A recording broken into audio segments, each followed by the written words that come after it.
Welcome to EMG Transformations with Dan Stoll. Each episode will empower you to ignite your inner fire and provide methods to maximize your mental and physical performance. Buckle up and get ready to spark your transformation with Nova Fusion. 3, 2, 1, 0. Liftoff. We have a liftoff. Welcome to EMG Transformations. Today I have the honor to bring on Brandon Burns. I saw this guy on Instagram doing backflip after backflip, wearing some U of M apparel, and doing motivational speaking on mindset and discipline in the background. I immediately knew I had to connect with him, and here we are after a few audio messages later. Brandon is an elite athlete, speaker, and performance coach. He's a two-time Big Ten championship winning coach, a co-creator of a seven-figure software product, and is the right-hand man to the legend E.T. Dr. Eric Thomas. He's an absolute powerhouse in his own right as one of the world's best speakers and coaches. He works with athletes, entrepreneurs, and students from across the world to help them reach their full potential. Buckle up, because today you're getting a front row seat to the Brandon Burns Show. I'm extremely excited and honored to host this conversation. Thank you for taking time to come on the podcast today. Man, thank you. I like how you slid in the U of M apparel too. You see, you thought you were slick using the MSU Zoom link. I saw it though. I saw it. I said, we got to talk about that. Yeah. Hey, I just graduated last year, and I'm going to continue to get that free Zoom as long as I can. Hey, I you know what's funny, man? I still use my U of M email as my main personal inbox. So no, Okay. ride that wave as long as you can, especially the association with the school, right? Like people think you're only a little bit cool. And then you talk about, oh, I went to U of M or oh, I went to MSU. And now immediately like half the country is either they're going to love you or they're going to hate you, but you've got a lot of people on your side just from that association. So no, rock with it as long as you can. Yeah. And I actually have a U of M association because that's where I had two major surgeries. So even though I'm a Really? state alumni, like I have that connection there, and it's always a little bit of home for me. Oh man, that's awesome. I unfortunately had a surgery at the U of M hospital too. So I know those hallways well. Right. Yeah. So to start things off, can you kind of fill us in on your backstory and who is Brandon? Yeah, that's a great question. It all started in a small town named Huntsville, Alabama, 25 years ago. And I was born and raised in that small town. Relatively, I would say uneventful in a good way, childhood, and there were some things that were happening that I didn't realize were different or abnormal until a little bit later on when I got the full context and I saw how other people lived. But we didn't come from a whole lot, about 1,000 square foot house in that small town, and but two parents that loved me, always had food, always had the roof over our heads, and there were some trying times for sure, but nothing that we couldn't handle. And then at the age of 10 years old, I started the sport of gymnastics. Still to this day, have no reason, no understanding of why I started the sport. It was just one of those things where I looked up one day and said, I really want to do this. And I don't remember seeing it on TV anywhere. My parents or anybody in my family never did the sport, but for whatever reason, I just said, this is what I want to do. Around that same time, 8, 9, 10 years old, I started homeschooling. So I was homeschooled from third grade all the way through high school graduation, which was a little bit of a shock going from that to University of Michigan, where we had about 60,000 people on campus. And from there, walked on to the University of Michigan men's gymnastics team, cut from the team, unfortunately, 4 times in 5 years. Throughout the process, ended up meeting Dr. Eric Thomas, like you mentioned, the legendary motivational speaker, built a relationship with him, ended up becoming an intern. And then from there, kind of the booking agent, right-hand man situation. And that kind of launched my own career as well. So it's been an incredible journey from start to finish. And it would take probably 7 episodes of the podcast to go all the way through it in detail, but that's the Cliff Note version.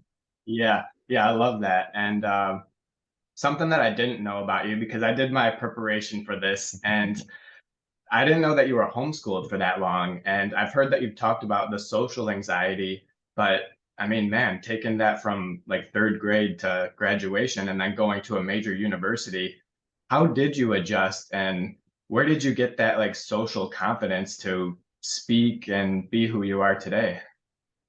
Oh man, I didn't for a long time. The true answer is I didn't have that confidence for a really long time. And I think a little bit of it came down to why I was homeschooled as well.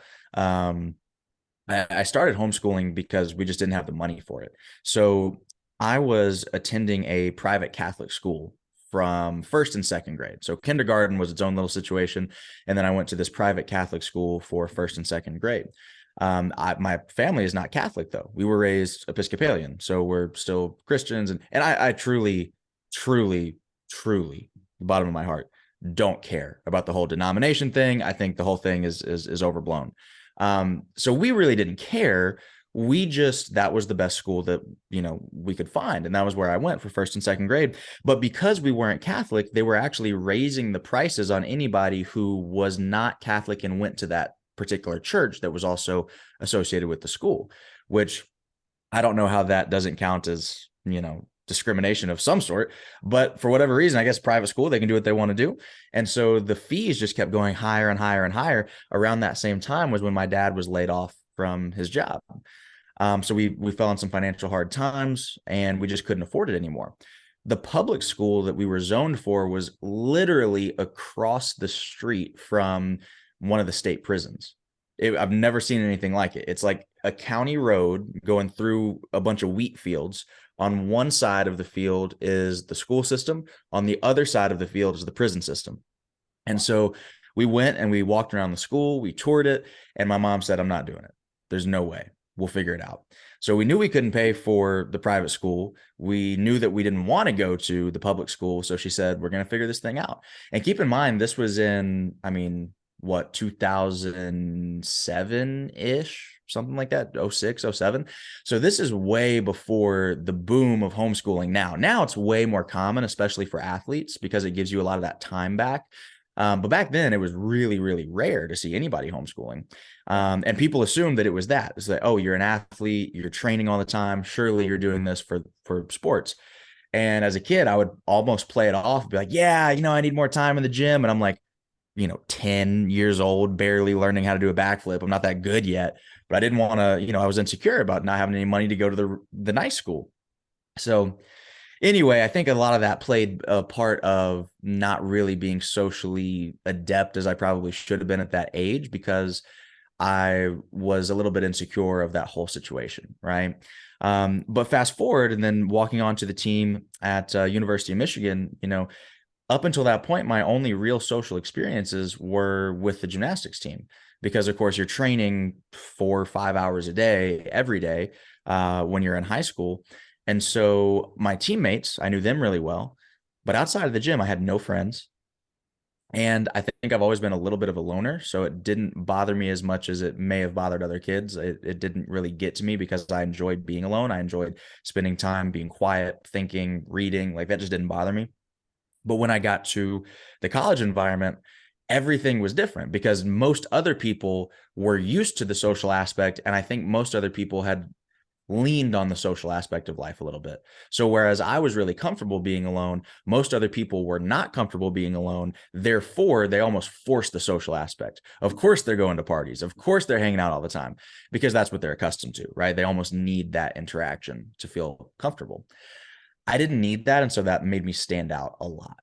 I think a lot of people mistook me as somebody who was really standoffish and somebody who was really confrontational, when in reality, I just truly, I don't want to say I didn't care, but I didn't need that social interaction. So to answer your question, how did I deal with it? Poorly, because I took the stance that if I don't need it, I don't need to appease you just because you think I should be hanging out with my teammates all the time, just because you think I should be going to these parties. I'm fully comfortable being me. I don't need that. I don't really care for it. So that if you don't like it, that's a you problem. And I think that came off as really standoffish. It's something I probably could have done a lot better at when I was in school. But for the first couple of years, man, it was a lot of isolation. And then I think I learned as I went. Yeah. Yeah, I actually feel a lot similar. And looking back now, it's like I definitely could have made more of my college experience with networking with more people and just getting out more. But for me personally, like my backstory, I was growing up with an alcoholic father my whole life, and things got pretty bad with that. So in school, growing up in public school, I was always just like a little awkward. I didn't really talk about home life that much, and I kind of like kept to myself. Like, yeah, I had friends and I played basketball during that time. I was like a little bit popular, and like I was still just really reserved. And then the senior year going into high school, I was diagnosed with Crohn's disease, became homebound, and then I had two surgeries that removed my entire colon. And that put me homebound for a good 2.5, 3 years. And that was pre-COVID. So I kind of like adapted to be on my own in a sense and self-isolate before like we all went in pandemic and shut down. So when online classes came, like a lot of people didn't like that. But me, I'm like, I'm stacking them up because I already learned how to like learn by myself, like read a book and take the good Mhm. notes. So I was prepared in a sense. And because of all that, I just kind of put my head down. I focused on building my brand in college.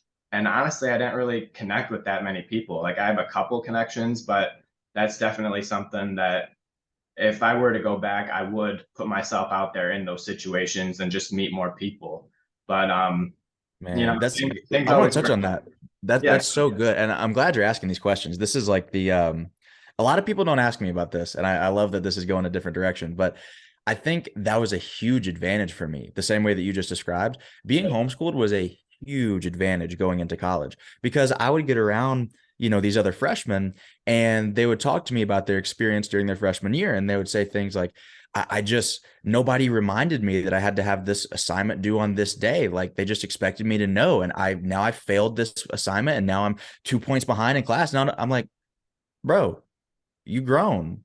What do you want somebody to do about it? I was like, when I was in high school, of course, when I was in the lower grades, right? Fifth grade, sixth grade, seventh grade, etc., my mom was really managing my educational process. So she would say, okay, here's the curriculum and the books we're going to use. Here are the standardized tests that I want you to take at the end of the year. Here's how you're going to take them. Here's and she would kind of structure everything out for me. When I got into high school, especially those last 3 years from ages, 15, 16, 17, because I technically graduated at 17, she basically said, here are the requirements for you to graduate from the state of Alabama. Here's the ACT, whenever you want to take it, however you want to. There you go. Here's the checklist. Figure it out. And she was there for me if I needed help. I don't want to make it sound like she was abandoning me. She was super supportive throughout the process, but she was also under the understanding that I'm going to have to figure this out on my own one day. Why don't I just give you the tools and the resources that you need and give you the responsibility? If you want to wake up at 4 o'clock in the morning and knock out all your school work before 9 a.m. and have the rest of the day to go train at the gym and go play video games, if you get it done, you get it done. If you want to take an hour to do work and an hour to play video games, and an hour to do work and an hour to play game, as long as you get it done. If you want to study all day and graduate 2 years early instead of one day early, as long as you get it done. And I think that went a really long way towards, number one, preparing me for the responsibility and the independence that came with college. And number two, it helped develop that mentality of just get it done. Just get it done. And that's one thing that I can't stand about the personal development space and the industry that I'm in right now is there's so much emphasis put on all this nuance of your morning routine and the mindset and this and that. And it's all great if it actually helps you. But at the end of the day, nobody cares. Get it done. yeah, That's it. And so many people are just not accustomed to that mentality. So many people are accustomed to, I need a structure. I need to be told what to do. I'm going to follow these orders. And I'm not going to do anything extra. People aren't used to that independent thinking. And I think being exposed to that at a very young age was a massive, massive benefit to where I ended up going and where I continue to go in life. So full credit to homeschooling. Shout out to all the homeschoolers. Yeah, and I feel like that really prepares you for life much better than high school and college because in those structured programs, they're just teaching you how to follow directions. Like at Mhm. the end of the day, that's what you're doing. You're getting these guides, these directions, and then it's just do it. And that's something that you can do on your own at homeschool, but you had that accountability on yourself. And it wasn't like I have to go to school and just go through the motions because that was me every day. Like in Yeah. high school, I was a 2.0 GPA, turned it around to a 4 point in college, but I wasn't interested in anything. And every day was just dragging my feet through the motion. So when you can just like learn those real life skills, like when you learn business in college and then when you go do business in real life, totally different things. So I think that kind of prepared you to get a head start on that as well. And especially just with everything that you're doing now. Yeah, 100%. I will say I think you have a really good point when you say that networking in college is Yeah. definitely something that I think people like us sometimes miss out on. Those relationships are so incredibly important, and I think that there is a really fine line between standing strong in who you are and who you want to be, while also being accepting of other people. And I think that's where I fell short in college because I was really good at standing strong on who I was. If people were trying to pressure me to go drink, go party, go do anything that I wasn't interested in doing, I would fight you before you would convince me to do it. It's not going to happen, right? But going back to what we mentioned earlier, that came off as very standoffish and very self isolating rather than virtuous. And so I think that there is a way to say, I respect what you want to do, and I'm here, I'll be here with you, but I'm not going to partake. And that was the balance that I couldn't quite figure out at that young of an age. Because I think it really came down to I was just scared. I wasn't used to those environments. I wasn't used to being social, and I was scared of the judgment. I was scared of the positions that I was going to be put in those environments. And I think my natural reaction to fear is aggression, and it didn't serve me in that particular context. But I think there is a balance, though, when you know who you are, and you've got to know who you are. I always tell people going into college when I talk to students, figure out who you are so that somebody else doesn't tell you who you are. If you don't know what you stand for, you'll fall for anything. And the position I see way too many students put themselves in is they haven't done the inner work to define what are my values? What kind of person do I want to be? What kind of future do I want to have? Because make no mistake about it, the decisions that you make at 17, 18, 19, that determines where you're going to be at 24, 25. Now, once you get to 25, you can course correct, sure, but now you're 6, 7 years ahead. I'm not trying to be funny. A lot of my college teammates who are drinking, partying, smoking every single weekend, they're not in the position that I'm in financially. They're not in the position that I'm in relationally. They're not in the position that I'm in with influence, the brand. Like they're not in this position. And it's not saying that I'm better than them. It's saying that I made different decisions, and those different decisions got different outcomes. And so you've got to be conscious of where you're going when you make those daily decisions at those ages. And if you have not done the work to create that vision of where you want to go, to have some goals, to have and understand your own values, then you open the door for some random person that you just met to say, you know what, this is who you are. These are your values. And that's a dangerous, dangerous spot to be in. So you've got to figure that out. That's a prerequisite. If you learn nothing in college other than who you are and what you want, it's time well spent. That's the only thing that you need to come out of college with. I promise you. But once you have that, you've got to be willing to say, I can accept other people and open myself up to experiences without compromising what these values and visions are. When you achieve that balance, then you figured it out. Yeah. I feel like all this comes with like a maturity and going through those experiences, learning and just like developing the mindset and then learning from your mistakes. Like, I know what to do in this situation going forward. And it's just this continuous compound effect, essentially. If it's okay with you, I'd like to go back a second and dive in and get a little vulnerable and like sharing, like, do you mind sharing what some of your early struggles with were battling mental health and overcoming a victim mindset? Because that's something that when I got diagnosed, it was always why me, and the world was just everything crumbling against me. And I couldn't get out of that for a while. So I'd love to hear your take on that. Yeah. I think some of the earlier struggles, I don't talk about this a lot, but there's a history of suicide in my family. There's a history of depression in my family. And that was something that I definitely, it got a hold of me when I was around 14, 15 years old. Um, to the point where I actually had written out a letter, and I never wanted to hurt myself or anything like that, but I thought about it. It was this really strange thought pattern where I thought about every time I lay down at night and I closed my eyes, I would see myself hurting myself, and I would think about dying, but I didn't want it to happen, but I thought about it constantly. Really, really, really strange thought pattern. Well, I don't want to say strange because it's actually incredibly common, but at the time when I didn't understand it, it was shocking and very, very strange to me. Yeah. And I wrote out a letter one time of what I was feeling and what I was thinking and what I was seeing when I would close my eyes. And I hid it in this little diary book that I had that was under a stack of 7 or 8 different books that was on top of a pile of junk that was enclosed in my desk, right? In my room when I was, again, 14, 15 years old. Could not have possibly been found.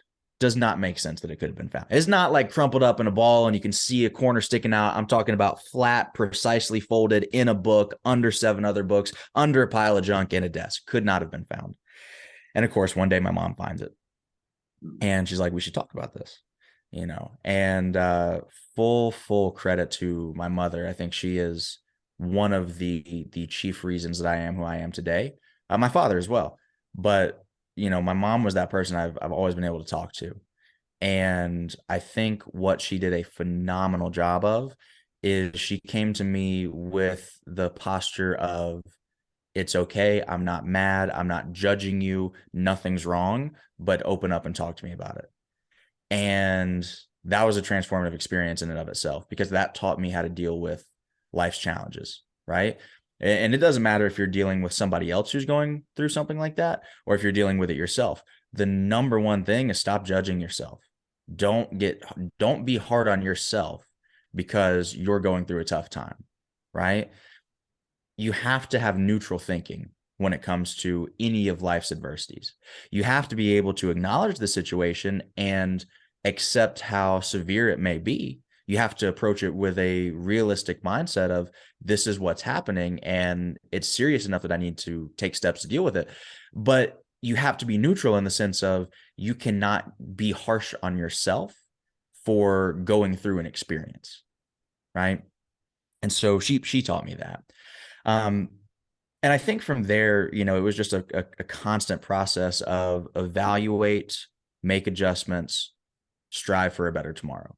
Evaluate the current situation, make the necessary adjustments, make tomorrow a little bit better. One step at a time. I had a coach one time tell me, if you just keep your head down and put one foot in front of the other, eventually, by the time you're able to pick your head up again, you'll be in a better place. And I think that was the system for overcoming the victim mindset. Because like you said, at first, it was very, oh my God, this is so strange. Why is this happening to me? Am I broken? What's wrong with me? Right? What's the world done to me? Why me, God? Right? And again, evaluate, adjust, strive for a better tomorrow. And eventually when you're in it, tomorrow doesn't feel any better.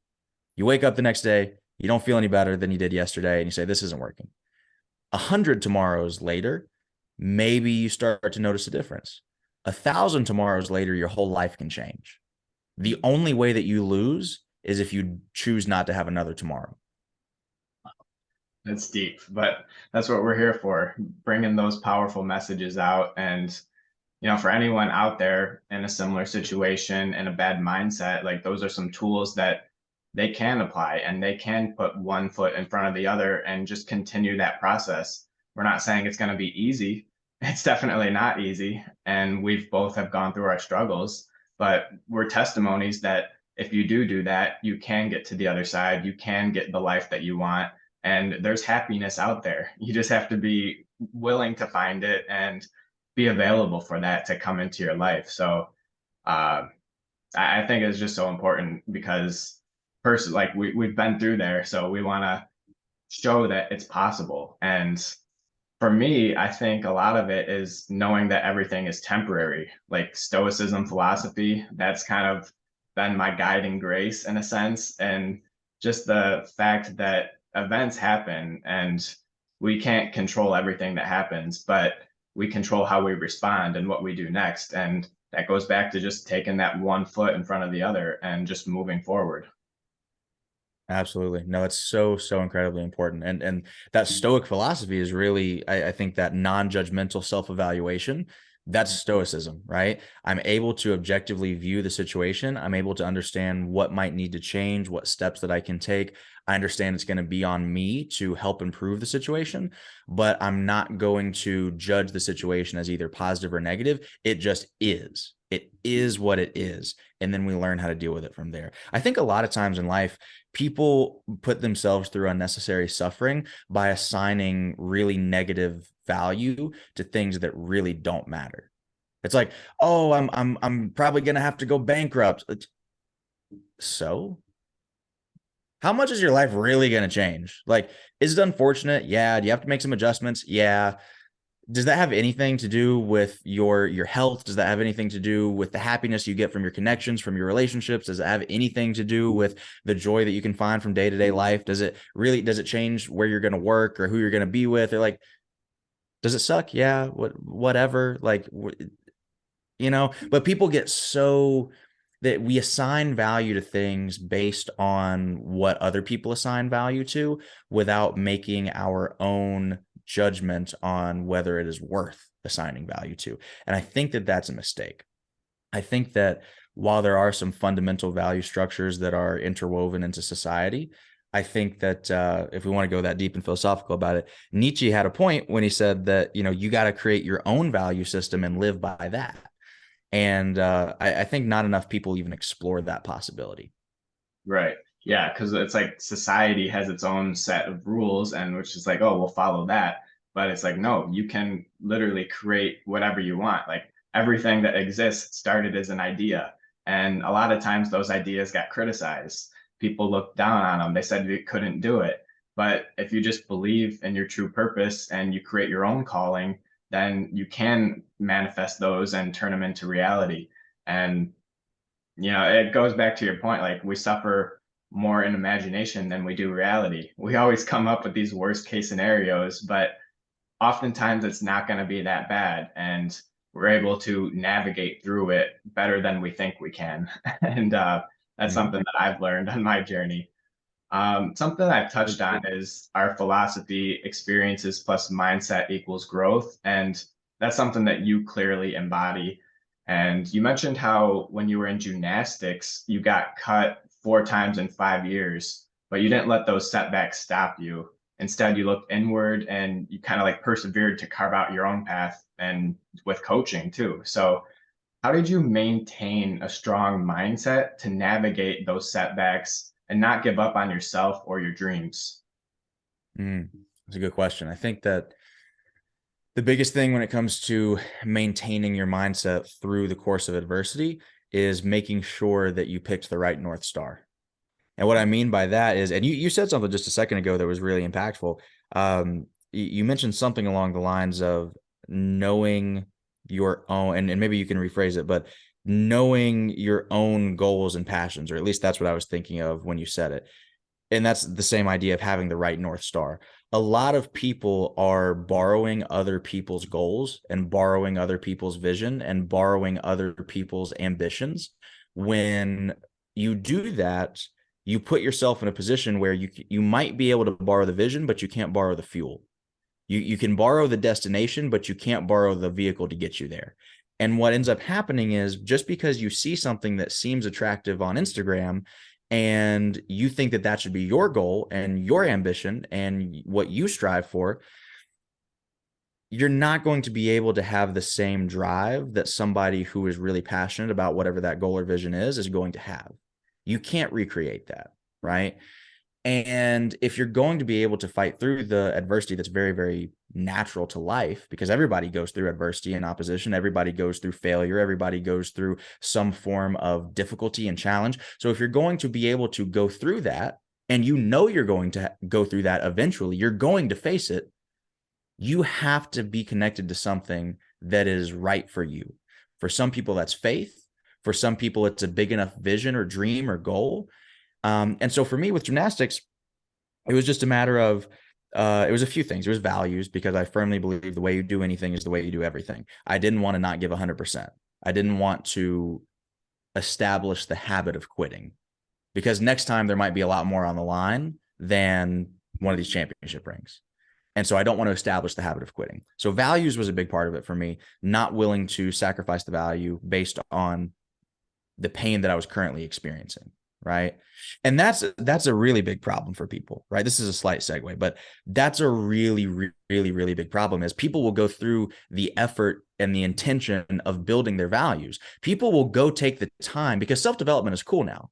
And people will take the time to take a piece of paper and write out their values and say, this is who I want to be. This is how I want to live. But when the pain comes, when the opposition comes, when the challenge comes, and it stress tests those values, then they have to make a decision.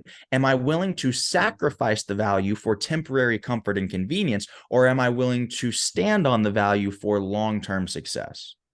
And that's a trade-off that a lot of people, unfortunately, get wrong, because it's one thing to sit here and do our little personal development stuff and read our books and watch somebody online and then write out our values. That's great. I'm not saying it's a bad thing, but it doesn't mean anything unless it is backed by action. And that's the challenge I have with the industry today, with the whole personal development thing, is we get people a high of feeling good when they hear things that they resonate with. It's a high to feel like you're learning. It's a high to feel like you're developing. But writing out your values is not developing.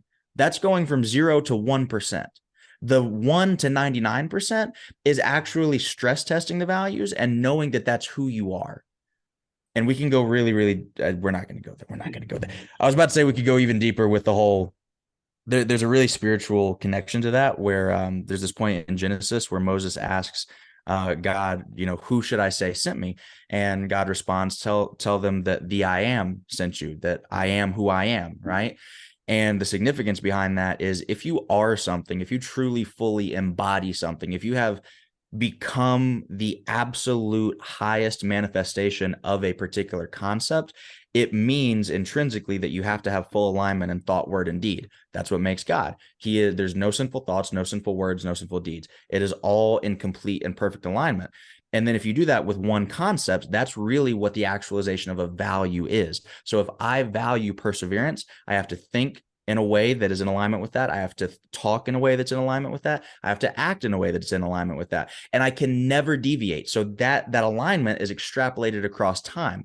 I have now become the embodiment of that value. That's worth something. Then if you extrapolate that across all the possible positive values, now you have something that is very godlike in essence, because it is the full embodiment and manifestation of all that is good in every direction that could be good, right? It's a very, very spiritual concept. And so when we think about values personally, the goal is to be as close to what I just described in as many areas as possible, but actually live by it. And thinking it through is a great first step, but actually living by it is a significantly more developmental experience, because through the act of trying to live like that, it changes who you are fundamentally. I am. He didn't say who talked to you. He didn't say who you saw. I am. It changes who you are when you attempt to live in accordance to those values. So that's an aside. The values is a really big piece of it. The second piece is having that correct North Star. I love gymnastics. I'm passionate about gymnastics. I still do gymnastics for no reason. I don't get paid to do gymnastics. It hurts my body. I was in the gym last night, literally last night, and it crossed my mind. I'm 25 years old and I feel like I'm at least 55. My ankles hurt, my knees hurt, my elbows hurt, every joint in my body hurts. There's no point to do what I do anymore. I don't get paid for it. I don't, gymnastics is not one of those sports that makes you famous. It's not football, it's painful. It is not really good for you. I'm sacrificing my body, 60 years from now, I'm going to regret this, but I really, really love it. So that correct North Star for me was, I know what everybody else says about, well, because this is before the days of NIL, right? So if I went and let me back up for a second. This is when my social media was blowing up. I had 50 million views on a sitting backflip video, went wild on social media, was getting opportunities for licensing deals for the media left and right. And so I could have been making, I mean, $10,000-$20,000 off of that video, that one video, which to a broke college kid who's putting himself through school is a lot of money. This was before the NIL deals, though. So if I had taken that, I would forfeit my eligibility, therefore sacrifice the value. Just because I see a shiny object, I didn't want to sacrifice that value that I had said of perseverance and dedication. But the other part of that is everybody's in my ear saying, dude, you know you're not going to make the team anyway. You know you're about to have surgery for your injury anyway. Why not take the money, cut and run? This is a way better opportunity for you. Having the right North Star means that despite the pain, despite the other voices in your head, whether they're your own doubts and other hesitations, or if it's the voices of other people that are getting in your head, you are so strong in the conviction that you just want to do the thing, that you keep doing the thing despite everything else. That's what I mean by have the right North Star. And you, again, you can't borrow that from somebody else. So I'm rambling, so I'm going to let you jump in now. No, I love that you did that. And especially going deep on the spiritual side, because that's something I've always repelled against growing up, being like thrown into it too much. And I've always just rebelled. So I actually got my Bible last month for the first time, and I'm just available and open for the first time in my life after 24 years. So It's awesome. yeah, it's an awesome thing. And the fact that you just touched on it, like I'm going to go dive into that part later on and just read more up on it. But you know what's funny is I was exactly the same way. I was exactly the same way. I was the one who grew up like being forced to go to church, and I hated it. Sunday morning was my least favorite part of the week because I didn't like to dress up. I didn't like to go sit there and listen to things that I thought were boring. I didn't like to sing the church songs and any of that. I absolutely hated it. And I was just brought down a journey of, I'm very, very logical. I'm very analytical. I stress test a lot of my ideas. And I was taken through a journey, especially getting with ET and all of that. I was taken through this journey where it had to make more sense to me that there was some force at play. That made more sense than there not being another force at play. So I just wanted to say that if that's, anybody who's listening, where if you're like that, you're kind of that rebellious spirit, so was I. So don't take this as like the corny preacher guy. I promise you, I was the exact same way, where I really believed in logic and structure and things that I can understand. And I still do to a very large extent, but just have an open heart is what I would encourage people to do. yeah, I've always been on like the scientific side too. But Mhm. again, with all these coincidences and how you see things like line up, that it's like there's no way that should have happened. And it's just like one Yeah. after another, and it just keeps on going. It's like, all right, I see you, God. There's someone up there like orchestrating all of this. Um, That's it. but yeah, like what we got on that last one was kind of like how society kind of like tells you what you should do, and then carving out your own path in that sense. And I just thought of like playoffs right now and the difference between like motivation and purpose. Like everyone wants to win the championship. There's no doubt about that. They all don't want to go through the pain. Some are going to be more willing to go through that because they have the stronger purpose. And when you get to those finals games, or you're in the semifinals, your body hurts from playing every other day. Like it's not going to be the championship that really, it's not going to be that destination that gets you to there. It's going to be the journey, loving the journey of walking. And Mhm. it's just finding that North Star and that purpose. Like that's always going to be stronger than some temporary motivation. And yeah, I mean that's kind of like my point with that. I know we both kind of like reposted this thing with Alex Harmozy, how he said the man that loves walking won't stop no matter how much, or sorry, the man who walks to save his loved ones won't stop no matter how much he hates walking. And it sounds like when you were in those tough times, like that's what you kind of did to get through that, like whether that was your mom or just being in like your teammates and just going through all of that. And I went through a pretty tough time myself, being suicidal when I was diagnosed and none of the medications were working. I realized I was forced to have surgeries, and I just wanted to end all of the pain that I was experiencing now, but then I knew what was coming. Like I knew I had two surgeries in the summer. There was going to be possibly complications. That's what I ended up dealing with. And it was tough. Like even my girlfriend at the time cheated on me, and that was just like pushing the dagger even deeper. So at that point, like I just wanted to twist it and be done with everything. Like I was ready, but I thought about my mom and my grandpa, and I put this like 7 day deadline on to actually end my life. And I just thought about them closer as those days went on, and thought about all the sacrifices that they did for me. And it just wasn't fair. It would be like pulling the dagger out of me and putting it in them. And that's something that even though I wouldn't be here, like I couldn't live with that. And it was just the wrong thing to do. So I don't know why. I've only shared this twice now, but just this conversation, it is really pulling me towards that way. And it's all about that bigger purpose. Like I did not want to go through all of those experiences, but I had to continue just putting my head down and marching forward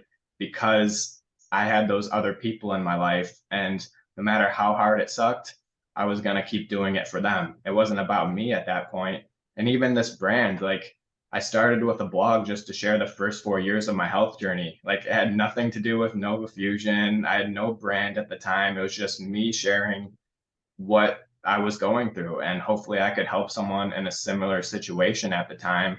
And that was just my North Star at the time. And just how it still is, honestly. Like everything that I do comes back full circle. That's why we're having this conversation, to impact someone out there that's going through a similar situation. So it all just comes full circle. And when you have that deeper purpose, life life is just so much better, but it'll also push you through those painful times. So good. That's first of all, never choose a permanent solution to a temporary problem. Human beings are incredibly good at adapting, unbelievably good at adapting to any kind of the most extreme circumstances that you can think of. People are very good at adapting, and we can set new normals very quickly, right? So a lot of times people go through pain and they think it's going to last exactly the same way forever. Now, if you have a chronic illness, you might live with the illness forever. You might have some of those real, very, it is what it is. They're the complications that you're going to live with forever. But the discomfort, the discontent, and the unhappiness that you feel in the first 6 months after diagnosis is not going to feel that way 6 years after. It's not going to feel that way 60 years after, right? You're going to learn how to extract meaning and happiness and value out of life itself in other ways. Even if certain avenues are now shut off to you, you will reroute, right? It's like if you're driving a car and you've got your GPS situated, you've got a start point, you've got an end point, and all of a sudden you run up against some construction. The GPS doesn't say, well, I'm going to turn off. We're just going to sit here on the side of the road and we're going to end the journey. Let's just go home, right? No, the GPS says, here's another way. Is it longer? Is it more inconvenient? Probably. But can you still get there? Always can get there. The only way that you don't get to the destination is if you turn around and go home, right? Yeah. So have you ever heard me tell the story about the guy who fell in a hole? No, I haven't. So there's a guy walking down the street and he falls in a hole, right? And our guy's in a hurry. He's got to go to work. He's stressed out about something. He's got his briefcase and everything, and he's just booking it down the sidewalk. And he's walking. He's looking at his phone. He's listening to messages. He's not really paying attention, and he falls into a hole. And the hole is so deep and the walls are so steep that he cannot get out. He starts to climb. He starts to scratch. He starts to claw at the walls of this thing. He's jumping. He's doing everything that he can, but he cannot get out of the hole. And he starts to feel kind of down on himself. He starts to blame himself. He's like, why did nobody else fall down here but me? Why am I stuck down here? Why is this happening to me? And why can I not get myself out of here? Why am I not good enough to just jump out of here, to just climb out of here? What's wrong with me? And sooner or later, he starts to look up and he sees the people walking by on the street. And he sees all of them dodging that hole that he fell into, but he can see them walking by back and forth and back and forth. And he looks up there and he sees a doctor walk by in his white lab coat. And so he shouts up for help. He says, "Doctor, I'm stuck down here. Is there something you can do to help me?" And he reaches into his white lab coat. He pulls out a pen and pad, writes out a prescription, tears it off, throws it in the hole, and he walks away. And the guy who's stuck says, "What in the world am I supposed to do with this? I'm stuck down here. I need help. I don't need a prescription. I need help." But the guy was already gone. And so he sits there and he looks around and he's trying to find anything that he can think of to get himself out of there. And he still feels stuck. He still feels helpless and he can't do anything about it. But he looks up and he sees a preacher walk by and he's in his priestly robe. So he shouts up, "Father, Father, I'm stuck down here. Is there anything you can do to help me?" Of course, he's a pastor. So he stops and he's a little bit more receptive to the guy because he kind of has to be. And he speaks with him for a little bit, but sooner or later, he's got to go. It's Sunday. He's got church service. He has things to do and places to be. So he takes out a pen and pad from his priestly robes, writes out a prayer, tears it off, throws it in the hole. And our guy goes, "Man, what in the world is this supposed to do for me? I'm stuck down here. I don't see a way out. I can't get out of here. I've tried everything I can think of, and now I'm completely hopeless. I don't know what to do next." He lays there and he starts to lose hope. And in one last ditch effort of desperation, he sees a friend pass by on the surface and he says, "Hey, man, it's me. I'm stuck down here and I can't get out." And the friend reacts a little bit differently. He steps to the very edge of the hole. He looks in there. He assesses the situation. He takes a deep breath and then he jumps. And our guy goes, "Dude, what are you doing? Now we're both stuck down here." And the friend says, "Yeah, but I've been down here before and I know the way out." The purpose of that story is not the person who fell in the hole. It's not the person who fell on hard times and opposition and adversity and difficulty and challenge. It's about the person who had been there before, remained faithful over few, was able to get out of that situation, and now is uniquely positioned to reach back and help somebody else. You will be able to reach somebody that I can't reach.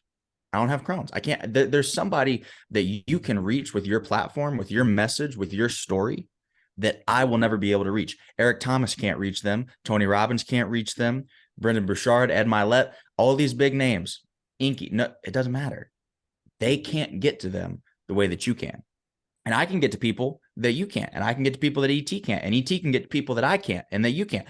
And so we all have these experiences of pain, and it would be unwise to try and avoid those. See, pain is the necessary prerequisite for life. I don't know if you've ever tried being alive. It's kind of painful. Just emotionally, mentally, physically, you're not going to get out of here without going through some pain. You can't do it. Pain is an intrinsic portion to life. Trying to avoid it is futile. The mission should be to make it meaningful. Yeah. It's not to avoid pain. It's to make the pain mean something. It's to make it meaningful. And I believe the way that you do that is by transmuting that pain into some form of purpose. And you spoke about the North Star. You spoke about having that purpose that is far greater than any temporary motivation. I think that's how you do it. I think that's how you do it, because that story that you just told is not even about you. It's about the person that's listening to this and will be helped by it. And the fact that you were strong enough to get through it will strengthen somebody else, right? The Bible says we are lenders, not borrowers. We think of that financially. We think that, oh, we're supposed to, because we hear the word lend and we assume money. You are lending people your strength by sharing the story that you just shared. People can borrow the strength, the vision, the courage that you had just by you sharing that story. And they might be able to borrow it long enough to get through one more day. And if they borrow it long enough to get through one more day, that means they can do one more and one more and one more, and 1,001 more days later, they're going to look back and say, my life looks absolutely nothing like it did when I was feeling that way. Man, you just nailed it right there. And like, we're all going to have pain in life, but it comes down to kind of choosing your heart and like, what type of pain do you want? Like, we're always going to have problems, but you can take the easy route and have worse problems later on, or you can do the hard thing now and have an easier life later. And, you know, that doesn't mean you're not going to escape any of the pain going forward, but you can manage it better. And if you collect tools in your toolkit and you just have these ways to cope and, manage these adversities that you're going on, because that's the thing, we're always going to have adversity. And whether you can relate with Crohn's or not, you're going through struggles. And the fact that I was able to come out of my struggles, no matter how difficult they've seemed, I did it. And that's just an inspiration that, oh, well, if he overcame that, then I can overcome what I'm going through. And that's kind of been my message ever since. That's So it. That's love that it. you touched That's on so good. that. And I love that you said adding tools to your toolkit, right? Because Yeah. that's really what happens is life never gets easier. And people need to break that belief. People assume that at some point, whether it's when a disease goes into remission, or whether it's when I make a certain amount of money, or when I get married, or whatever that arbitrary goalpost is in your life, people think that when they achieve that, life will suddenly be easier, that whatever that thing is will take some burden off of them. That never really happens. As a matter of fact, I believe life gets harder the more successful that you become. Oh, The yeah. responsibility and the burdens increase. They never really decrease. I have this saying that I like to tell people, especially athletes. I say that when you work hard enough for long enough, you earn the privilege of working harder for longer. And what that means is there's a certain level that you have to qualify for. But the qualification is working really hard for a really long time. Once you qualify for it, what is required for that next 1% of growth is working even harder and even longer than the last 99% of growth that you just experienced. And that process constantly repeats. We constantly level up in life. We constantly challenge ourselves and we constantly develop and grow. But that's the point. Life does not get easier. Life gets more difficult, more challenging as you progress and as you attempt to conquer higher and higher things. But you get stronger with each level that you go to. You develop more and more with each level that you go to. People spend too much time trying to affect the world instead of trying to affect themselves. You're not going to be able to change the world. You're not going to be able to change how hard things are. You're not going to be able to change the challenges that come with life. What you can change is who you are. But when you change who you are, you change the way that you as a force act on the world. And that changes how the world as a force acts on you. So if you would stop trying to look out and start trying to look in, that's how you change the world. Yeah. Yeah. In a very, very real sense. Yeah. The world will respond to you and the way that you develop. And I haven't figured out how to articulate this yet. It's a big idea that I've been wrestling with, but I really believe that you don't change the world changes based on how you change yourself. Yeah.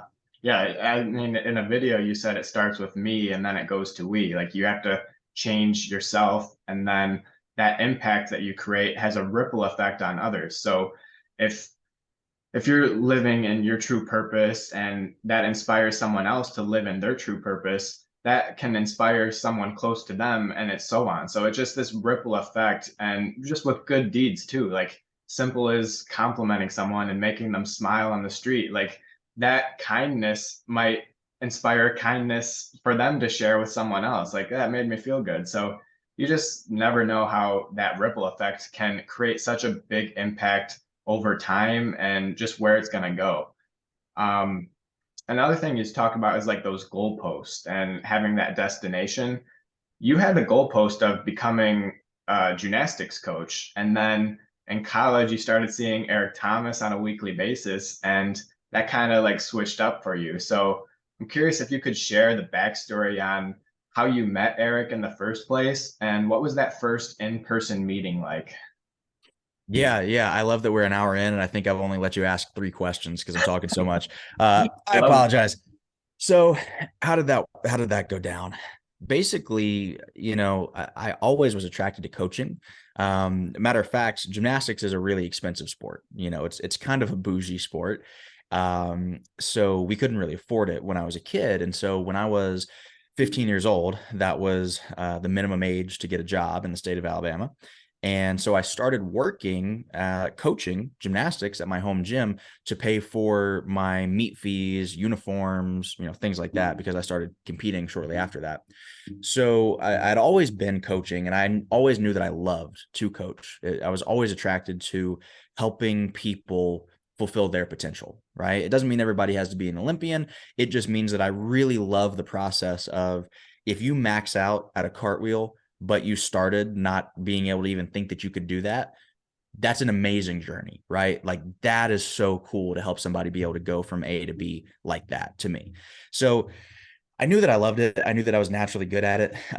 My natural skill set is much more analytical than it is competitive. I like to break things down. I like to see cause and effect. I like to understand, well, the reason that you didn't land the cartwheel is because you were sideways, and the reason you were sideways is because of the shoulder angle. And that reverse engineering thing, I really enjoy that process. So I knew that I was attracted to it. And then I went to Michigan, and I tried to be this superstar athlete. And in all honesty, it was probably a little bit of a misalignment, because I knew going into it, I was a better coach than I was an athlete. I knew that. I just wanted to keep training. And in my limited belief mindset, I thought that the only way to continue doing the sport that I loved is if I was trying to compete. It never crossed my mind, why don't I just go coach, which is what I also really love to do, and then contribute to the team that way, and then just keep training. When the guys leave at night, I'll just keep training myself. Like, I could have done that. It probably would have been a lot smarter, but the story wouldn't have been nearly as cool. So let's, work with it. Right. So get cut from the team 4 times in 5 years. Most people assume that I made it my last year. I actually was redshirted my first year on the team, my freshman year, but I wasn't cut. So I was on the team that freshman year, was cut all 4 years subsequently. My last year, I actually had the opportunity to get back on the team because it was a 24-man roster. One guy was kicked off the team for behavioral issues. And then the head coach came to me and said, you can have the spot if you want it. I know you've been working for this. You won't compete. You're not good enough to make a lineup, but you can have the spot. You can make the team if you want to. However, I know that last year, after you had gotten cut, you started helping us out as the volunteer assistant coach. You did such a good job with that, and you contributed so much. I would prefer if you actually came back this year as the volunteer assistant instead of taking this spot on the team. And so that's what I did. And these championship rings right here are from coaching. They're not from me as an athlete. Those are from coaching. So that really got me down the path of professionally pursuing this coaching thing. Yeah. And I really would have enjoyed a life of coaching gymnastics. And I think that's where my story is different from most entrepreneurs, is that I really had a great backup plan. I would be super happy coaching gymnastics and making like 70 grand a year and developing kids. And I'd be doing the same thing. Like, I'd be speaking at gymnastics practice. I'd be leading my team. I would be having a great time. And I'd still be training, and a lot of things would still be the same. Like, I would love it. And I think that honestly gave me the freedom to say, you know what? I've got this path set. And I knew that, right? Like, I had degrees, I had the experience, a decade. By the time I finished college, I'd been coaching for nearly a decade. I had a lot of references. I had a ton of experience with the right people. I knew I had that path laid out in front of me if I wanted it. And I think that really freed me up to say, okay, well, let me think about this. Is there something better that maybe I could be open to that's different? I don't want to do this just because it's the natural next step. I want to do this because it feels right. Mm-hmm. So I started watching Eric Thomas. And I had been familiar with him for a while. I had started watching him during that process of getting cut each and every year, struggling athlete, needed the motivation. I loved the way that he spoke to certain concepts. And so I started following all of his content. I ended up seeing an Instagram ad one day, just randomly scrolling, one-on-one coaching session with ET, $250. I said, $250 for ET? That sounds like a really good deal. It was a Christmas special. It was the only time in his career, by the way, he's ever done this. Wow. And it was a 30-minute one-on-one phone call. And at the time, I was driving a beat-up 2008 Nissan Altima Coupe that was a hand-me-down from a family member. And it was I'd never received anything like this in my life because we grew up kind of, broke.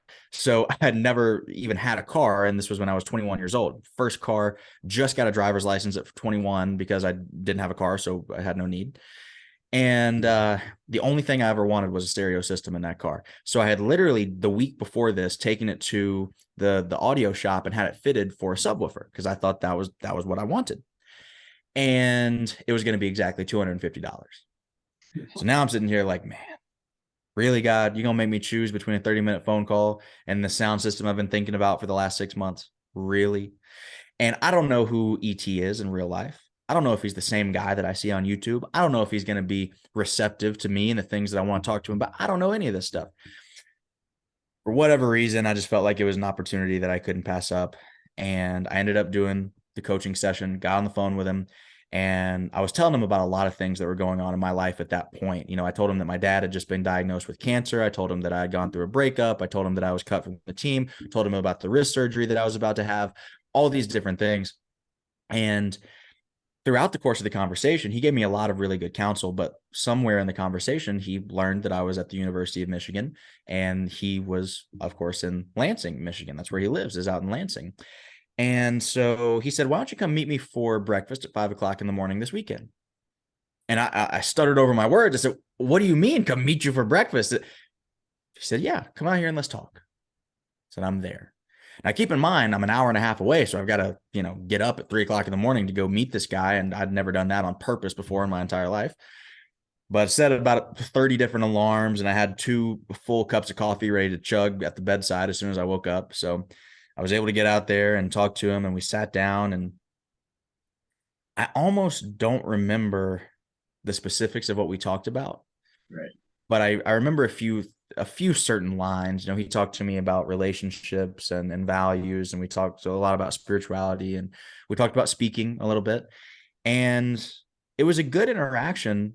It really changed the way that I view what I was doing at that point. One of the biggest things he told me is, you've had a lot of unique experiences in your life. You've got to find a way of translating the lessons you've learned and giving those to people in a way that they can apply without having to go through what you went through to receive those lessons.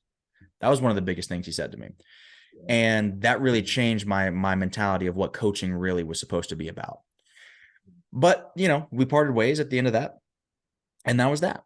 From there, I started volunteering because I said, I don't really know what just happened here, but I feel like it's special and I feel like I need to stay close to this. So I started volunteering at as many of the events, the conferences and things like that I could possibly go to. And then I ended up finding out that he had an event called the Success Series at Michigan State University every Monday night. That was a free talk that he did, open to the public. So every Monday for 2 years straight, wake up, 7 a.m. lift, 8 a.m. practices, 8 a.m. classes, 1 o'clock-ish practices. 5 o'clock after the practice, I would jump in the car, drive out to Michigan State, hear ET speak, jump back in the car, drive back to U of M, coach personal training sessions at night to pay for the gas.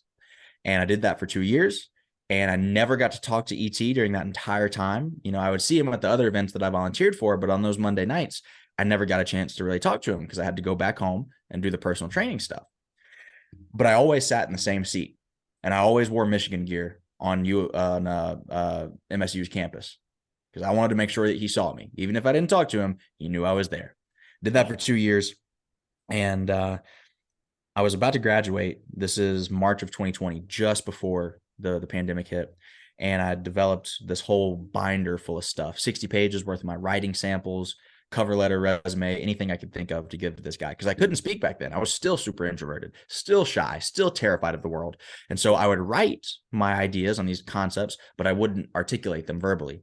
But I had 60 pages worth of half of a book worth of these philosophical musings on motivation, right? So the plan was I was going to hand that to him at the end of his presentation that night, and I was going to ask for an opportunity. He ends up going through his presentation. I don't hear anything that he says because I'm terrified out of my mind to have this conversation at the end of the night. And he ends up moving toward the back door, and he says, sorry, everybody, I can't stick around and take pictures tonight. I keep hearing about this thing, coronavirus, but don't worry, I'll be back next week. Because we had all heard about it at this point, but nobody thought it was a big deal, right? And he ends up leaving through the back door of that arena. And for whatever reason, I just knew that I couldn't let that opportunity pass. I left my laptop, backpack, everybody I was with. I sprinted up 2 flights of stairs, went around the other side of the building. This was at Erickson Kiva. You've probably been there. And went out the other side of the building, and I beat him to his car in the parking lot because I knew where he parked his car every single week. I beat him to his car, and I just handed it. It's like raining and cold and windy because it's March in Michigan. And I just handed him this binder of all these materials that I'd prepared for him.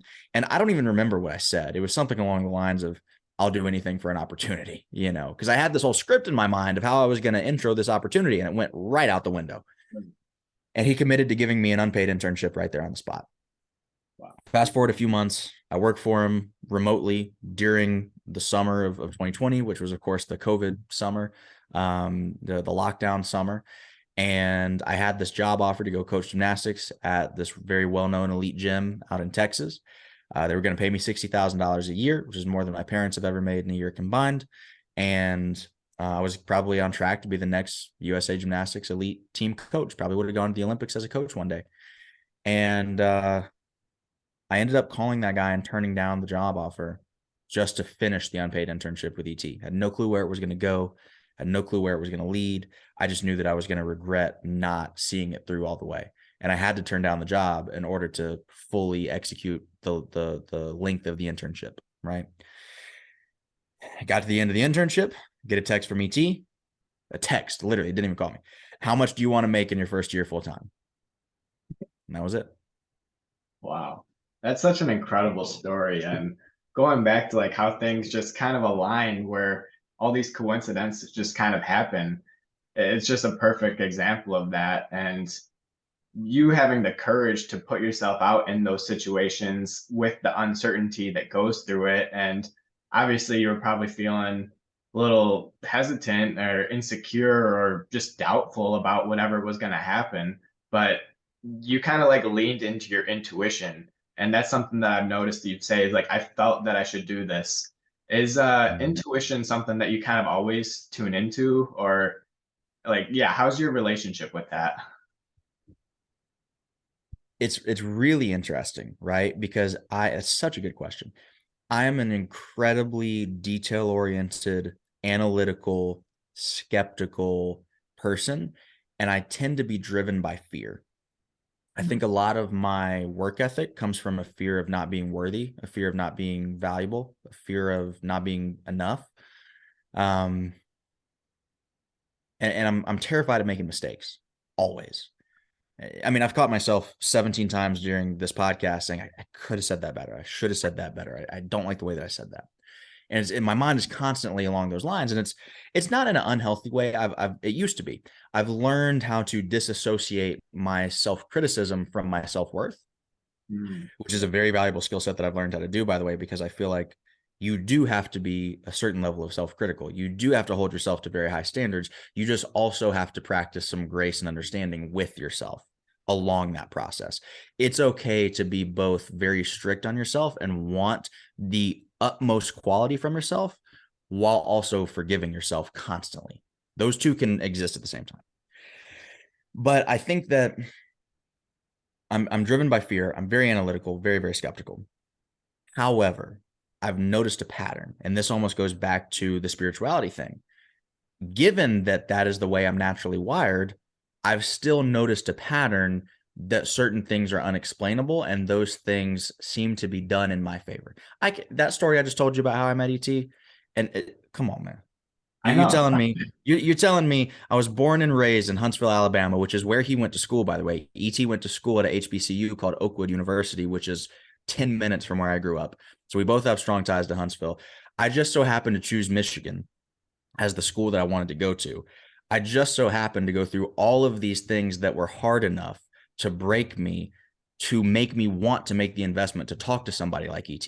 Had I not gone through dad getting cancer, going through the breakup, going through the surgery, going through all these things at that exact moment in time, I probably would have gone and gotten the sound system that I wanted instead of going talking to ET. ET Right. had to have enough grace and faith in me to invite me out there to go have breakfast with him. I then had to make the like there's so many things that have to go right. It doesn't make sense, you know? And so for me, it's like, okay, I understand that here's how I think in coaching, here's how I think in business, and this is valuable in this setting. Over here, though, that spiritual thing seems to work for me. That's Mm, exactly how I feel about intuition. yeah. It's not natural for me, but I have a track record of getting good results with it. And it seems like whenever I go with that intuition, I'm tapped into something that's more powerful than I can be myself. It feels like I'm tapped into something that's more guiding and caring than I can be about myself. So I don't know if it's intuition, if it's more of a spirit led thing, if it's faith, But whatever that thing is, it gives me better results than I can give myself. And I've learned slowly over the years to trust it. And you think it's an alignment too, right? Alignment with what? Just kind of like your values and who you want to become when you step into those situations. And For sure. yeah, yeah. Yeah, it's, and that's a big reason I think that I decided to go through with the ET thing. And it's funny, I was literally in this raggedy apartment in Ann Arbor, Michigan, and my girlfriend had moved in with me during the pandemic because we figured, well, if this thing is going to kill us all, let's die together. So we moved into this apartment together, and she was with me that entire process. And I asked her one day, "What do you think I should do?" Because I really tend to stress over decisions, like big decision points like this. I really tend to mull over them, and I make my pro and con list, and I think things through really, like I told you, really analytical, skeptical. So I'm thinking these things through. And she tends to be a little bit more of a high level visionary type person than I am. And she just turned to me one day and she's like, you're going to regret it if you don't try. You're going to. She was like, you're going to do it, because she knows that as skeptical and analytical as I am, I'm also very stubborn, aggressive. I will get what I want, that type of type A personality at the same time. And so she just knew you're not going to be happy if you don't do it. Mhm. And I had a very similar conversation with my dad along the same timeline. And he told me this story about how he had a safe government job. He worked at Northrop Grumman, really big military contracting company. And he had worked there for ages. And he told me a story about how 3 months before he was laid off, one of his coworkers came to him and said, "Man, if we ever close this place up, you're going to be the one that turns the key. You're going to be the last guy out." And he was laid off 3 months later. So he told me, I've seen the safe option not work out. I've seen the impossible happen before my eyes. But the reality is, you're just about to graduate. We're in the middle of a pandemic. If you start from nothing and lose it all, do the math. And that's the type of advice that you need from a father, because nobody else is going to tell you that. If you start with nothing and lose it all, that's the advice of somebody who really wants the best for somebody that they care about. That's not logical. That's not, well, let's do the pro con list and do the metrics and figure out how much money are you going to make in year 1, 2, 3, 4, 5. That's the words of somebody who really cares, Yeah. because he knew the same thing that my girlfriend knew at the time, which was, I would not be happy had I not taken the risk. So it is an alignment with my feeling of being created for more, of having a purpose for more than just being in a gym all day for 40 or 50 years and then retiring. It is in alignment with that. And I think that it's also in alignment with that faith of needing to do something that will contribute at a broader scale. So just like we talked about earlier, the guy that fell in the hole, I feel like I'm the friend who walks by. That's Right. who I want to be at Yeah. the biggest scale that I can possibly do it at. That's who I want to be. Yeah. Yeah. I feel like it's almost like a battle of like alignment and fear. And it's like, you know what you should do, but it's a scary thing to do. And that goes with everything. Like, we all know what we should be doing, should eat Yeah. healthy, should go to the gym. Like, we all know these things, but getting there and doing it, it's hard, it's uncomfortable. And that's where we need those support and those people in our lives that can really give us that like objective view, because we get in our own heads all the time. It's like, no, this is something that you would regret and you should do it, and you followed through on that. You had the right people around you, and ultimately you listened to what was inside. So it's just so And can I say something real quick right there? Because like that's so important. You know what you need to do. You know what's best for you. You know where you're called to. You know what you're called to. You know. You're just afraid. Mhm. And people say, "Well, I don't know. I have a lack of clarity. I don't know." It's you're lying to yourself. You Yeah. know you're afraid, and that's okay. But as long as you keep repeating that thought pattern of, I don't know, I don't know, I don't know, I need clarity, I need clarity, you don't need clarity. You already have it. You're afraid of what that means. Some of you are afraid of failure. Some of you are afraid of success. Some of you are afraid of the unknown. It's all natural. But if you know The only thing that's holding you back is that fear. And you've got to do something about that. Because like you said in that story, I knew the entire time. My girlfriend said it. My dad said it. You're not going to be happy if you're always going to regret this if you don't go out on a limb and try it. I knew that. I knew that from day one. I didn't want to accept it. And I think that I wanted to put these other variables in the way, because I didn't want it to be fear. I didn't want it to be all on me. I didn't want it to be my decision to confront the fear of the unknown as the only thing keeping me from my own greatness. I didn't want that to be true, because that's scary and that places all the responsibility on me. So because I didn't want it to be true, I put in these variables of, well, I have a lack of clarity. Well, I don't know if this makes sense financially. Well, I don't know about this. These are all musings of our own mind to try and make us feel better about the fact that we are running away from who we really are. And I think deep down, everybody knows it.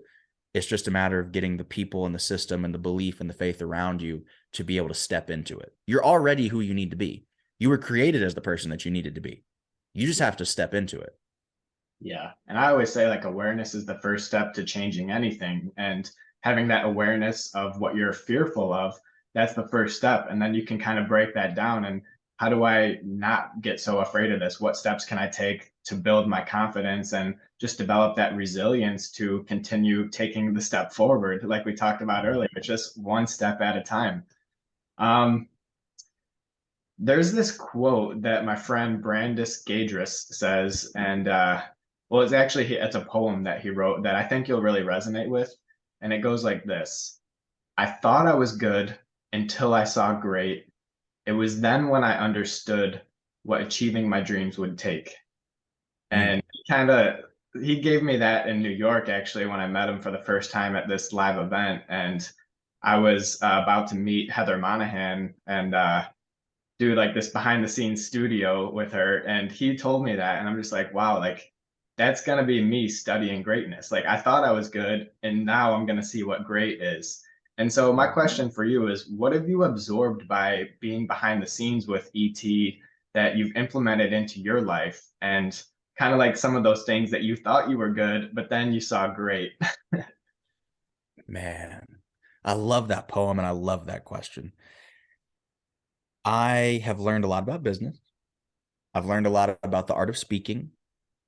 I've learned a lot about building a brand.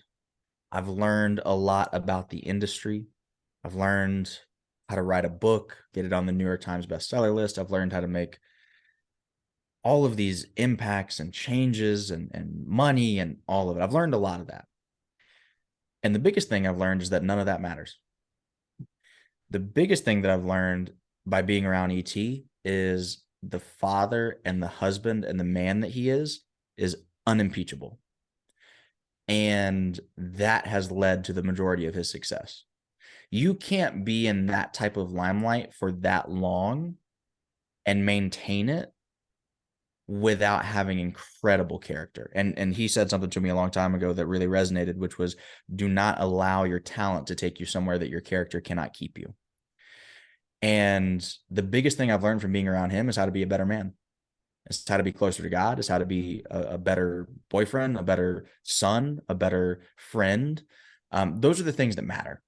Yeah. Those are really the things that matter. And he holds himself to such a high standard. And when you really, really dig into it, it's the hardest thing you'll ever do.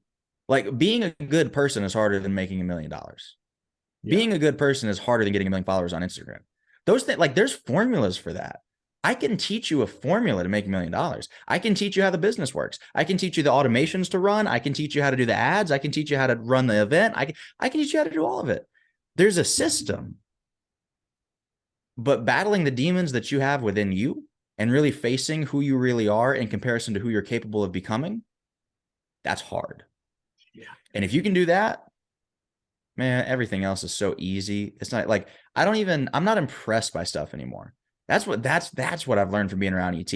I'm not impressed by money. I'm not impressed by cars. And like, don't get me wrong, I've wanted to be rich since I was 4 years old. I always wanted to be successful. So like, I love cars. I'm a huge car guy. You pull up in a Lamborghini, I'm gonna like want to talk to you about it. I'm gonna want to look at it. Like, it's cool. I love that stuff. But I'm not impressed by it. because I understand how it works. It's very systematic. It's very worldly. It makes sense to me. But then you look at somebody like ET who just they're so holistically filled with goodness. And that sounds so corny, and it sounds like I'm just a fan of his, but I've never met anybody who holds himself to that type of standard in every aspect of his life and lives it and teaches it. It's that's impressive to me. So it's really changed my viewpoint on what's important and what's not important, and what's impressive versus what's impactful.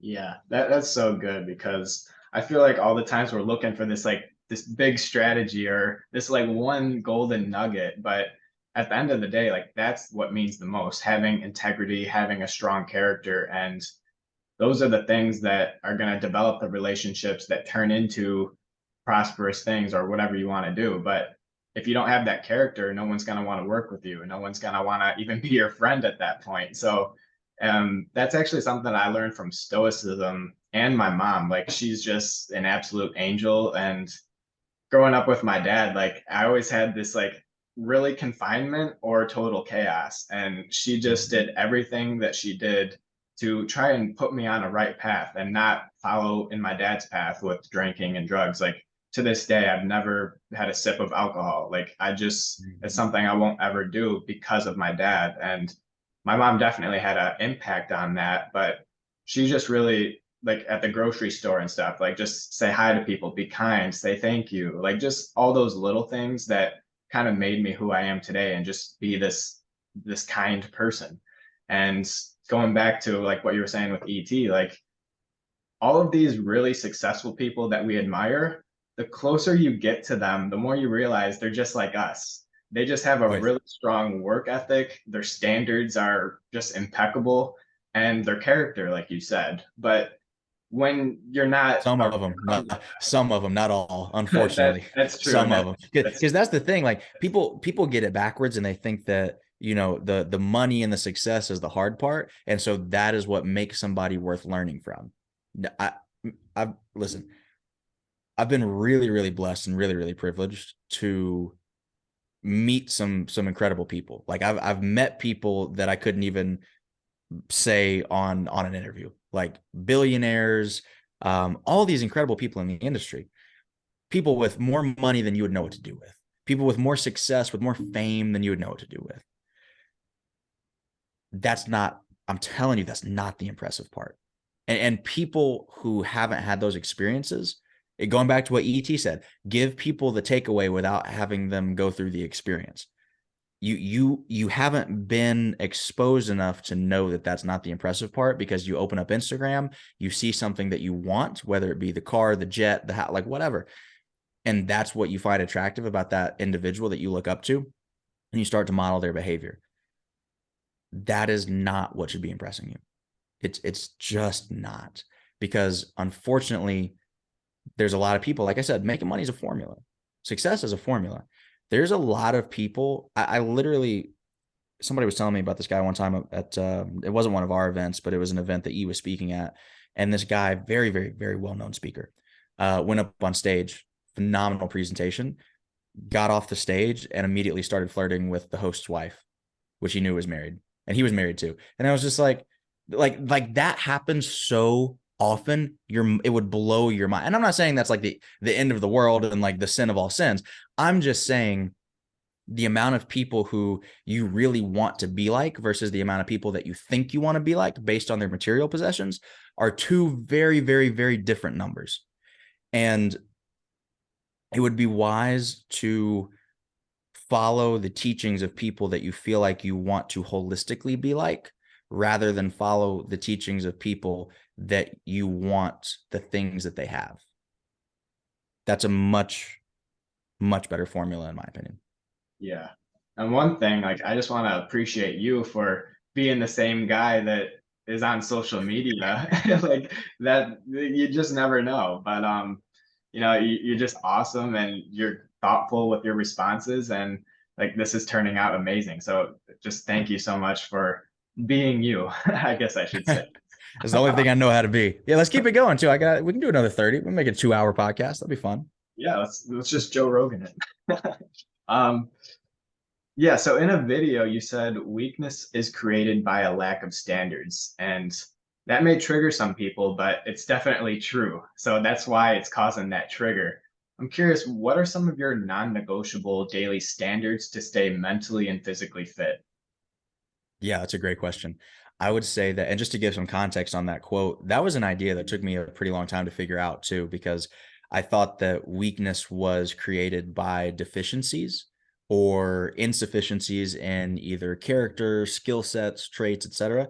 And what I realized was that if you have standards and you hold yourself to those standards, you will inherently get stronger in those skill sets, traits, qualities through the process of maintaining the standards through the difficulty that life will always bring you, right? So it's really not that you just have an insufficiency, it's that you aren't holding yourself to a high enough standard, or you're willing to sacrifice the standard under a proper amount of stress. And that leads to the weakness, right? So that took me forever to figure out. But some of the standards that I have, of course, every day means every day. That's like the tagline that I always use, and that just means I work out every single day. And the way that actually came about was I was doing some gymnastics commentary for the Big Ten Network, and while I was there, somebody asked me, "Yeah, I know you're retired from the sport, but dude, how often do you work out? You still look like you're an athlete." I said, "Every day," and they were so confused. They said, "Like every day?" And I said, every day means every day. What does every day mean to you? Weekends too? Yeah, every day, right? So, that's one thing for me is I work out every single day. It doesn't mean that it's a 2 hour, pedal to the metal lift session every single day, but it means I'm doing something every single day, whether that's a gymnastics practice, whether that's lifting, whether that's cardio, running, like I'm doing something every single day. That's a big standard that I have because I really believe that success is exponential. I believe that each day compounds on the previous day, right? And I'm a big believer in upholding the commitments that you make to yourself. And for me, if I say that I want to work out every day, rain, sleet, or snow, work out every day. And that allows me to trust myself. And so when I go into new situations where maybe I don't have a whole lot of skill or expertise or practice, or I go into a situation that I'm nervous about or scared of, the fact that I know that like regardless of the external skill set that I have to apply to the situation, speaking, coaching, consulting, business, like conversationalist, like whatever the skill set is, I don't have to have as much faith in that because I have so much faith in who I am. I can just handle stuff. I've built somebody who is smart, fast, tough, disciplined. I've built somebody who has faith, who does believe in himself. I've built that person by upholding my commitments every single day. So the everyday means everyday thing is huge for me. Working out every single day. Spirituality, I've gotten a lot more in tune with. Again, just straight practical. It's been helping me. It helps me be smarter. It gives me insights that I haven't been able to understand before that. Like the whole values thing that I broke down earlier, that I didn't understand that until like 6 months ago, and diving into that. So for me, it's reading the Bible every day. Diving into that is huge for me. It's made a tangible difference in my life. So that's another big one that I do every single day. And those I think are really the two, reading the Bible every day and working out every day. Those are two things that are just non-negotiable for me. Everything else ebbs and flows, but those are the two that they just got to get done. Those are the standards. Yeah, so I'm curious, like, because I mean the everyday thing, like everyone's like every day. What about those days where you're just like you don't get sleep or you're just crazy sore? Like, what's going on in your head to push you through it? Is it just like this is who I am, this is my identity, like I'm gonna go do it, or like is there something different? Like, what's going on? It's a really good question. I think that the identity thing is huge, right? Because you're not usually willing to sacrifice. Think of it this way. Most people are willing to sacrifice other people, other people's experiences, other people's feelings. Like if I can get something, even if it makes you feel bad, a lot of people will make that trade. It's unfortunate. That's not the way it should be. A lot of people will make that trade. Most people wouldn't do that to themselves. Most people will not sacrifice themselves. And so when something becomes a part of your identity, you become less willing to sacrifice whatever that thing is because now you're sacrificing a piece of yourself. And so when you do something repeatedly enough, again, alignment in thought, word, and deed. When you think, this is who I am, this is the standard that I hold myself to. When you speak, this is who I am, this is the standard I uphold to. And then you act in accordance with, this is who I am, this is the standard that I hold myself to, then that becomes an identity. It becomes who you are. I am, right? And you're very unlikely to sacrifice yourself. You're unlikely to sacrifice who you are, because that chips away at you in a very real sense. Like, you're hurting yourself when you do that. So I think that having that be a part of your identity is critical. So for me, that everyday means everyday thing. I am an athlete. I don't do athletics. I am an athlete, right? I am consistent. I don't believe in consistency. I am consistent. So the identity piece is huge for me. I think the other thing is just the presence of really, really good role models in my life. That same exact coach who told me, put one foot in front of the other, keep your head down until you get to a place where you can look up and you'll be in a better place. He also had stage 4 colon cancer, and he came into the gym every single day with a bag hanging out of his abdomen, and he had a megaphone because he couldn't yell anymore. So he had a megaphone that he would coach with. And, you know, he wasn't shy about what he was going through, but at the same time, he never really let that affect what he was going to do, what he was going to do about it, the life that he wanted to live. He wanted to coach. He wanted to pour into people. He wanted to develop people, just like me. He wasn't going to let the cancer stop him. He was coaching up until literally a couple of weeks before he passed from that same disease. So same thing with my dad, and thankfully he's still around, but he always told me when I was a kid, you can feel bad and sit around and do nothing about it, or you can feel bad and then go do something. You can feel bad and be productive. If you have the choice, if you're going to feel bad either way, why don't you feel bad and have something to show for it? Like, just logically, it makes more sense, And then I saw him live that. I saw him, again, get diagnosed with cancer twice, didn't miss a day of work that he didn't absolutely have to miss. I saw him get diagnosed with cancer, and he was more worried about me and my mom than he was about himself. He lived what he talked. He was identity. I am alignment. And when you see that all around you, and then you implement it's not even a choice. And that's a really long explanation, but the reason I had to say it that way is because you asked, how do I think about it? I don't think about it. Right. It's just what you do. It's who I am. There's no thought involved. It's not a negotiation. and people get to this point where they're like, oh, well, I want to negotiate with myself. Why? It just means you haven't done the work to integrate that into the I am, and you're still in the I do. Two different things. Yeah. And that's something that, honestly, like within the past 6 months, I've been really shifting my identity. It's like when people give me like praise or something, it's like I'm always saying I'm trying my best, but it's never I'm doing my best. And they'll always counter me. It's like, no, you're doing it though. And I don't give myself that credit. So the more that I do the reps, the more that I enforce it, that I am doing this. This is who I am. This is just who I am. Like, this is me. And that just continues to reinforce that identity in your head. And then you start doing it, like you said, like you don't have to think about it. It's just you do it. So I think like you just nailed it right there. And it's just that consistent effort that compounds over time. Like, I read a book, Own Your Day, Own Your Life by Aubrey Marcus, and that completely shifted my entire perspective on life. And just showing that if you do stack your day each, like from the morning when you wake up, you optimize that, you eat the right foods, you exercise, like you just do all these little things, that's going to create a great week. That's going to create a great month, a great life. And, another thing that you said with your coach and your dad, it's like those circumstances didn't define them. It's their decisions that did. And those decisions were inspirational. And that's something I had to learn with my illness. Like, I thought it was like a label on me, especially being young, like 20. Like, I never wanted to talk about it because I always thought I would just be that Crohn's guy. And it's just this dirty disease that you don't want to talk about. So I always felt just really insecure about that. But when I realized that, okay, that my circumstance doesn't define me, who I am defines me, what I do defines me, the inspiration and the impact that I create, that's what defines me. And when you shift that perspective, it just makes all the difference. I love that, because your mess is your message and your message is your miracle. Yeah. So your messy situation that you went through ended up becoming that platform where now you're inspiring others. Again, you're lending other people your strength, your story. And that process in a very, very fundamental sense, I believe is a miracle, right? Like you are affecting other people's spirits and you are potentially changing the trajectory of their lives based on the influence that you have from your message that came from your mess. So your mess is your message and your message is your miracle.